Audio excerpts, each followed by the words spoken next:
ya ini ada yang bisa jelas.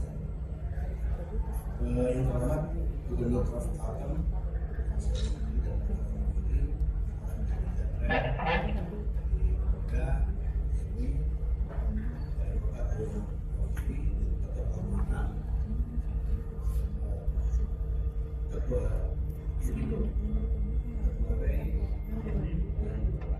asosiasi profesi yang telah satu bang para mitra itu tuh cuma setelah itu akhirnya kita aktif setelah yang sebelumnya aktif loh ikut hikop tuh bang jadi kita aktif kan Bapak Ibu yang saya hormati, mungkin ada beberapa hal yang saya ini sedikit menyambung yang disampaikan oleh Ketua tadi bahwa arsitek saat ini bertransformasi tidak hanya untuk dirinya sendiri tapi juga untuk masyarakat. Dan dengan adanya undang-undang tadi saya bicara dengan Pak Jarod sedikit tadi.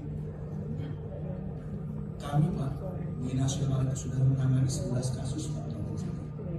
11 kasus hukum karena kami ada bagian di nasional kami beradvokasi dan mediasi yang dengan segala kekurangan yang tentu kami juga berusaha untuk melindungi anggota kami, tapi memang sebetulnya kita harus bisa mencegah dibanding mengobati ya. Jadi kalau istilah di dunia intelijen itu ada preemptif gitu.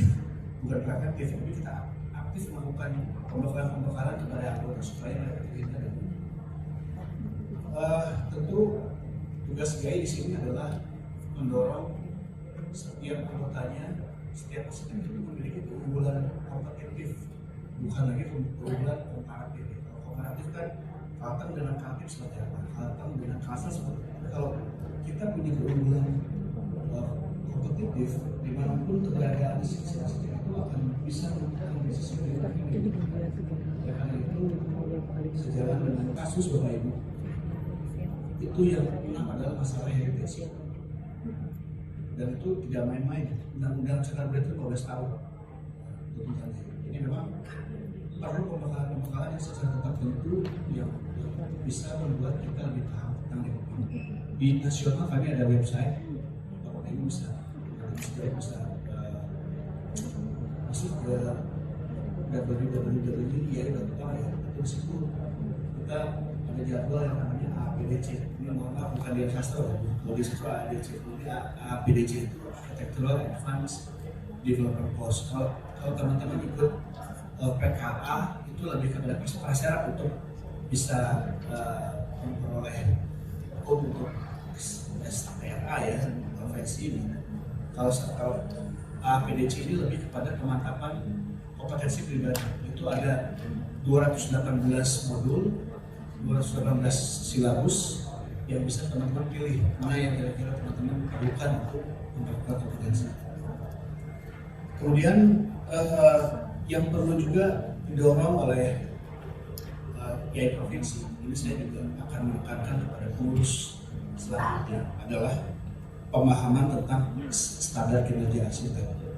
Ini yang sebetulnya perlu diakui meskipun ada 178 perguruan tinggi arsitektur di Indonesia, tapi mungkin jangankan antara Jawa dengan luar Jawa, di Jawa sendiri pun itu belum terstandarisasi. Ini ada Pak Irna Bakti Sabala, beliau selain MO juga pengajar dan juga di Altari, kita selalu diskusi soal itu ya. Jadi memang ini menjadi PR kita bersama. Nah ini karena lalai, karena arsitek sedang merupakan profesi teregulasi, selesai sudah.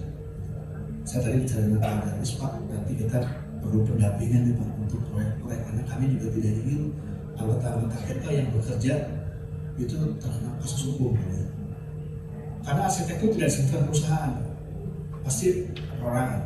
Yang dimention itu adalah misalnya arsitek Ahmad Taufik, bukan PT-nya. Kalau PT-nya hubungannya dengan Inkindo, ya. Kalau kontraktor hubungannya dengan bagian. Tapi kalau arsitek pribadinya, artinya jika terjadi suatu kasus itu yang terseret juga asosiasinya, dan kami memang akan ada untuk anggota untuk yang terseret masalah hukum. Bukan berarti melindungi, tapi kami memberikan pendampingan. Barangkali selama ini juga IAI kurang cukup memberikan pembekalan, dan kami ini yang sedang dibenahi dalam peta jalan menuju profesi seperti yang baru. tentu yang terakhir barangkali yang ingin saya sampaikan bahwa kami sekarang memiliki kedekatan yang sangat baik dengan beberapa kementerian dan lembaga, dengan PUPR, dengan SDM, dengan Makar dan lain-lain. Masih ada beberapa PR yang belum selesai, terutama sinkronisasi antara Undang-Undang 2 dengan Undang-Undang 6. Undang-Undang 2 mengatur tentang jasa konstruksi, Undang-Undang 6 mengatur tentang profesi arsitek. Memang hanya di Indonesia profesi dan jasa konstruksi terpisahkan. Kalau di luar negeri itu Undang-Undang arsitek itu melekat dengan Undang-Undang jasa konstruksi atau sebaliknya, karena keprofesian diatur dalam Undang-Undang keprofesian, jasa konstruksi dalam jakonnya.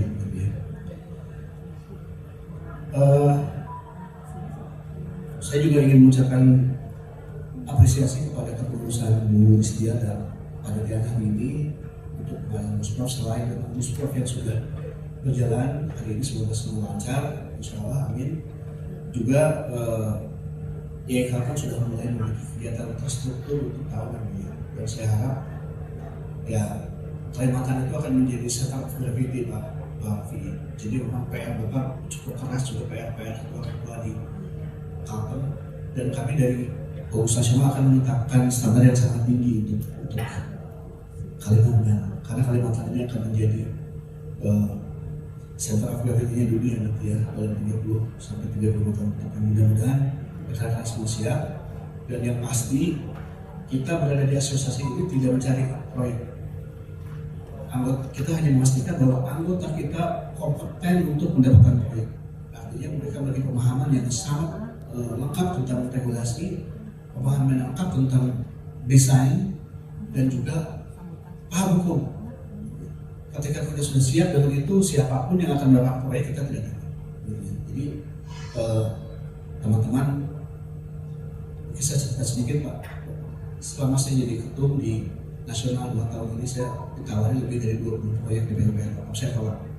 Bukan berarti saya nggak perlu uang gitu ya, tapi dengan demikian kami tetap bisa netral dengan anggota-anggota kami.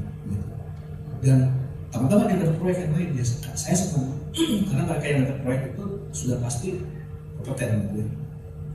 Dan pesan juga untuk IAI Kalteng, jangan terlambat untuk regenerasi. Regenerasi ini bukan mengganti total, tapi regenerasi itu adalah meneruskan bagian-bagian yang harus diteruskan. Seperti istilahnya binatang kadal gitu ya. Dia kan tidak mengganti badannya, tapi kalau ada bagian yang putus itu dia akan diteruskan dengan yang lebih baik. Kenapa demikian? Karena program itu harus sustain.